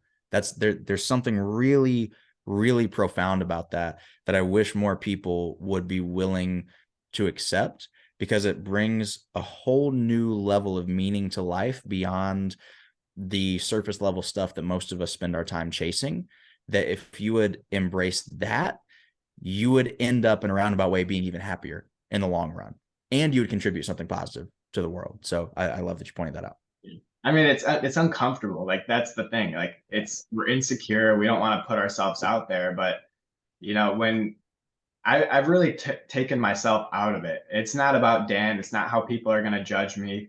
It's about the impact that I create. Can I inspire that one person to create that difference in their life, like you said? And that's just that little shift and taking myself out of the situation. It's made all the difference for me. And now I can talk about things that I never thought I would talk about, just because I know it's not about me. It's just I want to help other people and just continue to make this positive difference in the world. Yeah, it's Um, that Stoic philosophy that you keep coming back to. It's not good or bad. It just is. Hormozy talks about this a lot, and I love the way that he speaks to this. He's like, I don't care. Like nobody cares. Like, oh, you're gonna make fun of me because this. I don't care. You know how many people make fun of me on social media? Like, because there's a long time, man, I was doing a lot more like modeling stuff, and so I was posting these shirtless pictures, and I was already a male gymnast, and like people in the comments were just having a field day, just going nuts and just poking fun at everything. And it's like, what? Why would I care? Why would I care? Now that I'm actually trying to do something positive with the brand, for sure, why would I care? Right? Like on the surface level, I already didn't care. But now that we're really going somewhere with this, it doesn't make sense to put your enjoyment and quality of life in the hands of somebody else. It right. doesn't, especially when this is something I tell people a lot. When you have faith in where you're going, when you have confidence in what you're doing and why you're doing it and where you're trying to go, all of a sudden the noise just goes away. You don't care what somebody else has to say about it because you know that what you're doing is right. And at the end of the day, how much are they really going to have an effect on your mission and your life? None. But we let them get in. Why? Why? Yeah, it's a great question. I mean, that's something I learned in high school because I was always just trying to fit in with the crowd, and I never dared to like step out and be who I was. I was always just quiet or just, going along with whatever everyone else was talking about. And I learned that as I got sick and just things started to detach a little bit, is that people will love or hate you no matter what you do. So you might as well love yourself first and live an authentic life that makes you happy. Because at the end of the day, there's going to be people that support that, or you can go in a different route and there's going to be people that support that or don't like it. So either way, it's like you're damned if you do, damned if you don't. And you might as well pick a side that you want to follow and not be a follower in that sense. So Completely agree. yeah, it's been a big impact in my life, just how I view society and just staying authentic to me. I think that's the biggest thing. Just staying true to yourself. And another thing that I absorbed from you is that discipline becomes easy with systems and alignment. And that's something that we've kind of talked about throughout this conversation. And it's loving what you do and then having the clarity on what to do. And you Mhm. mentioned some of those system or those standards that you've systemized. So what's your advice to find alignment to spark that inner fire inside someone? Mm. I think everybody needs to understand where their intersection of what they have to do, want to do, and love to do is. Meaning, or sorry, what they have to do, what they want to do, and what they should do. I have a really fancy way of saying that I can't remember at the moment, but you have to find that intersection of something that provides value to others, right? Because that means that it will give you further opportunities. Things that provide value to others are always fruitful, right? They'll either give you money, you can exchange money for them, or they will lead to more opportunities. If it provides values to others, you'll always be okay. If you want to do it, then you are passionate about it intrinsically. For me, that was gymnastics. I loved to do it, whether it was useful or not. I just wanted to do it, right? And then your giftedness, right? What you probably should do, that is what comes easier to you than it does to anybody else. You're just gifted at it. It comes naturally to you. So for me, that was coaching, right? It pays the bills. It adds value to others. I really enjoy it. I want to do it. I'm passionate about it. And it comes more naturally to me than it does other people. It's just, that's a natural skill set that I have. So then when I take those three things, I find the intersection of them, and then I overlay work ethic on discipline on top of that.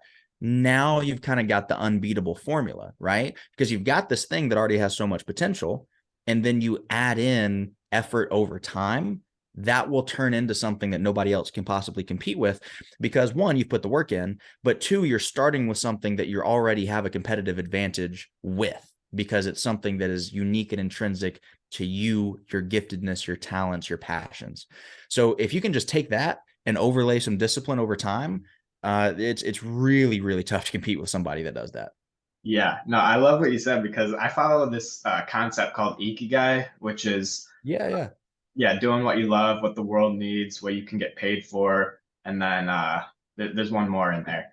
But finding that intersection, that's like the main thing. But then you said add the effort and the discipline. And I kind of think like that's the fuel to the fire. Like finding Mhm. your ikigai, that's the fire. But then adding that consistent effort over time, that's just the fuel. And like a car, like we always need fuel. If you just drive to empty, you can't keep going. So you have to just constantly do that and put in the work, rain or shine. Like my friend Mike Diamond, he goes, successful people do the work no matter how they feel. And Yeah. he has ulcerative colitis, Crohn's disease. They're kind of interchangeable. And he's been a big role model for me and just showing that I can do more. And it doesn't matter how I feel. And you're going to have to override that at some point. We're always going to have those problems. We're always going to experience pain. But the successful people, they do the work no matter how they feel. And anyone out there can apply that, but not everyone's going to. But that's like a secret to success right there is just doing the work, putting your head down and finding what you love. That makes it so much better and more enjoyable, easier. And that's why it's kind of like the fuel to the fire. You want to find your fire first, and then you can douse the flames in a sense with that. um I got two more questions here, and then we can kind of wrap things up. This has been awesome, but we'll kind of like land the plane with leadership. Tell me if this sounds familiar. Your actions speak louder than your words, and you are a leader whether you want to be or not. You've kind of said that, and it's kind of like setting the example with everything you do. So I'd love for you to elaborate on that a little bit more.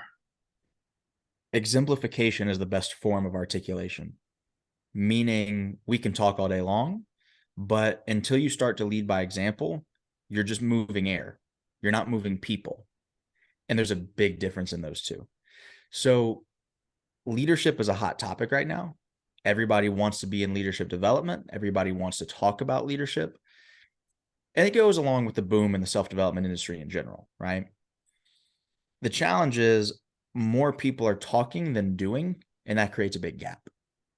I think that fundamentally leadership is the ability to instill change in a positive, determined direction, right? So there's a determined specific goal. I want to lead people that way, right?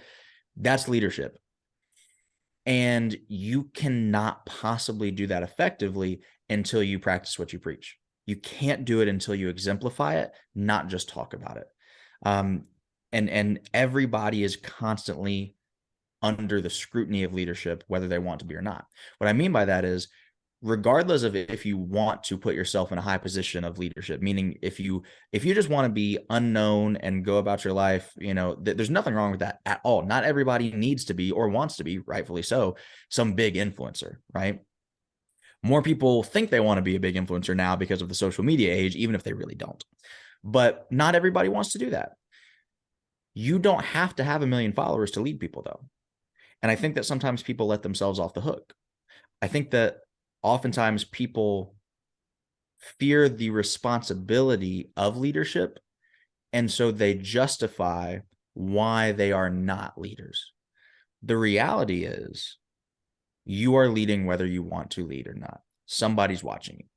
I don't care if it is your 2-year-old kid that's watching you, if it is some random person in the grocery store that's watching you, if it's somebody that like, people are always watching other people. I've never gone somewhere in public where there's other people and avoided seeing another person. Like that, think about this logically for 2 seconds. That's not how it works. You're always looking at other people. And so if you can set an example just by how you carry yourself, by how you articulate yourself, by how you deal with situations, both positive and negative, if you can just set that example, somebody will see it. Even if you don't think anybody will see it, somebody's watching. Somebody's going to take that into account the next time they make a decision, consciously or unconsciously. They're looking to you to set an example. And when you start to really understand the butterfly effect that your decisions have, and that somebody might see you handle a situation a certain way, and they didn't even register it consciously, but then that changed the way that they handled a similar situation in their lives. And then somebody saw that and somebody saw that. And all of a sudden, if I said this in the last podcast I did, if you know 1,000 people and every person in that network, they also know 1,000 people, you're 1 degree of separation away from 1 million, which means you're 1 degree of separation away from 1 billion. So if you simply make a certain decision and one person sees it, and then that person influences another and another and another, it's exponential. It's not linear. Self-development is the only investment that has exponential returns. Consistently, predictably, always has exponential returns. And the reason it does that is because human beings are inherently interconnected. And when we start to realize that, we start to have no other choice but to accept the responsibility of leadership, because we understand that it is fundamental to the human experience. It's not a choice. It has nothing to do with your title at work. It has nothing to do with how many followers you have on social media. It has everything to do with the fact that you're human. That's so good, man. And I love that you mentioned the butterfly effect, because I kind of think of it this way. If you tell someone what to do, they might forget by tomorrow. But if you inspire a feeling in them, they'll remember you for the rest of your life. And it's doing those things, doing the work, and what is it?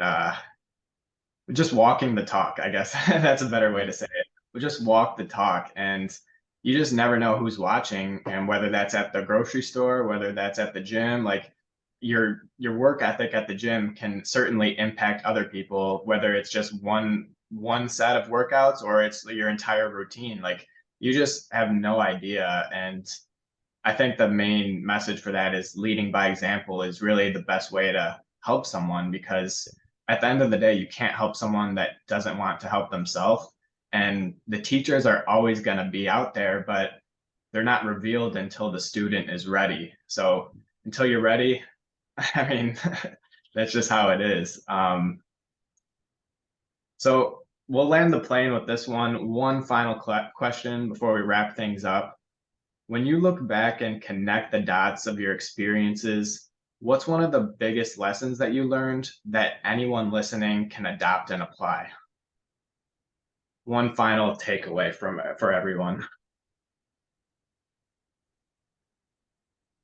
Figure out what you're afraid of and run as fast and as hard as you can directly towards it. So good. When I was 16, I remember having panic attacks at home because I didn't want to compete in gymnastics. I was so scared of doing the sport that I loved so much in front of anybody that I was almost willing to let this entire life that I have now slip away, because I was afraid to take that step and bet on myself and try something new that I was terrified of.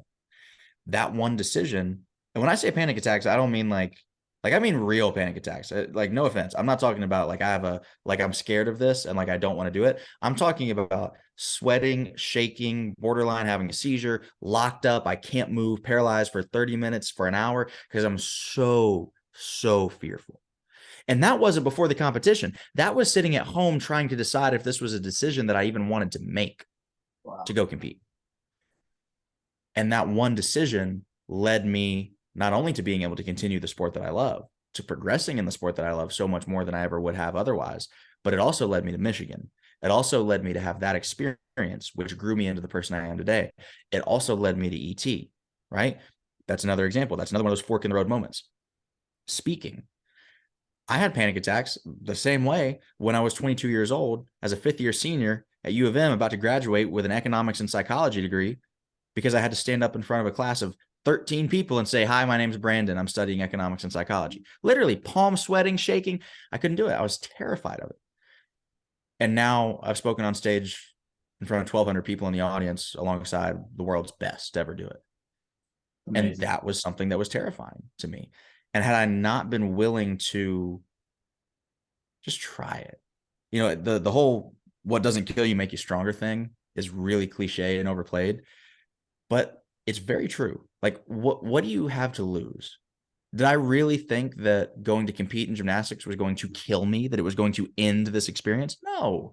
Did I think that trying to speak in front of people publicly was going to end my life? No. And people need to be willing to take those chances, because the one thing that I've learned about life is that whatever it is that you want is probably on the other side of what you are most afraid of. Jordan Peterson had a great way of articulating this. He said that there's this old story of the Knights of the Round Table, right? And they're looking for the Ark of the Covenant. And the Ark of the Covenant is a symbol for what is most valuable. It's the most valuable treasure that we can conceptualize. So it's the most valuable thing that somebody could possibly want. And in the story of the Round Table, they are asked, the knights are tasked with going into the woods to look for the Ark of the Covenant. And the way that the story develops, they are asked to look in the woods, in the point of the woods that appears the most dark to them. The most dark to them, unique, individually, their own perception. What is the darkest place that you can go? And that is a symbol, again, for what is the most scary thing you can do? What are you most afraid of? What is the most terrifying place? And the way that Jordan put it was, the thing that you want most will be found where you least want to look. And I think that's such a big idea.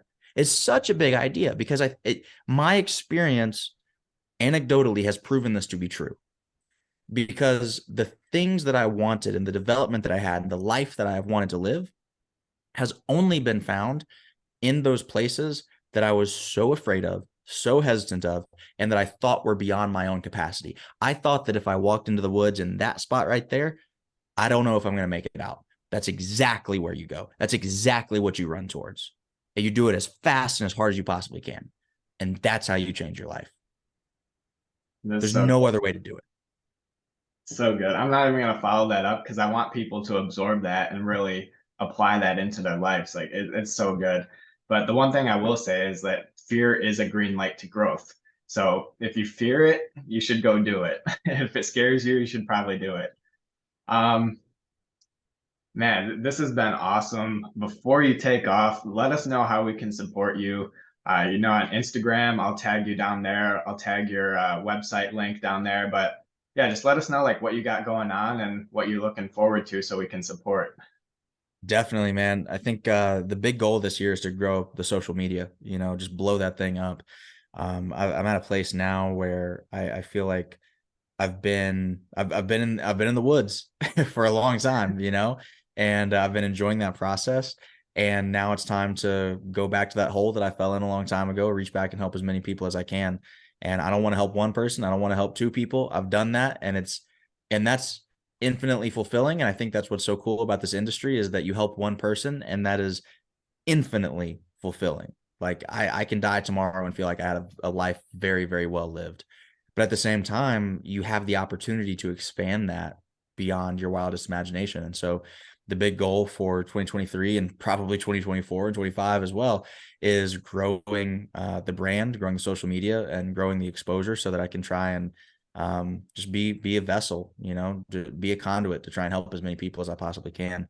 So I try and keep it simple. Everything is I am B Burns. So all social media, YouTube, Instagram, Facebook, LinkedIn, everything. I am B Burns. Website, iambburns.com. So I try and make it easy for people to find. And we're hitting the ground running this year. We've been posting twice a day on Instagram, YouTube, Shorts, Facebook, Reel. I mean, everything you can think of, we're hitting it twice a day. So that's the goal. That's how we grow. And I'm excited. Man.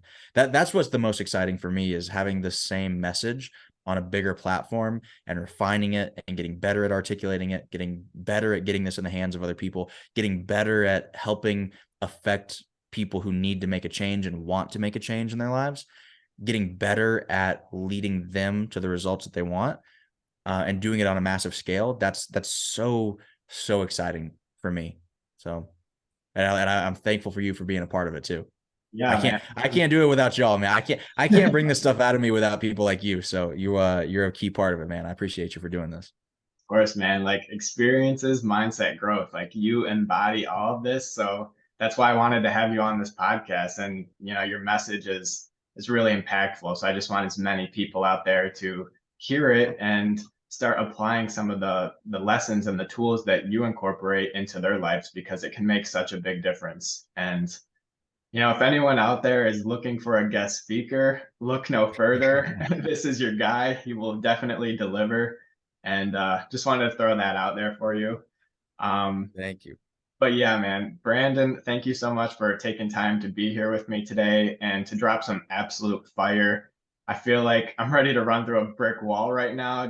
I'm pumped up, got me feeling good. And, you are a world-class leader and beacon of hope to show that anything is possible with hard work and dedication. I'm grateful we crossed paths and look forward to continuing to grow our friendship. Thank you so much for coming on the podcast.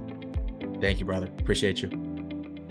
Thanks for tuning in to this episode of EMG Transformations.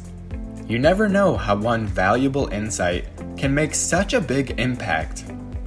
Please leave a 5-star review if this episode had a positive impact on you. And don't be shy to screenshot and share episodes on social that you found helpful, so we can spread the message and make the world a better place. You never know who may need to hear and the impact it has on them too. We're only scratching the surface. There's so much more to learn. Subscribe and stick around to manage stress, improve your health, and create lasting lifestyle changes. We'll see you next time on EMG Transformations.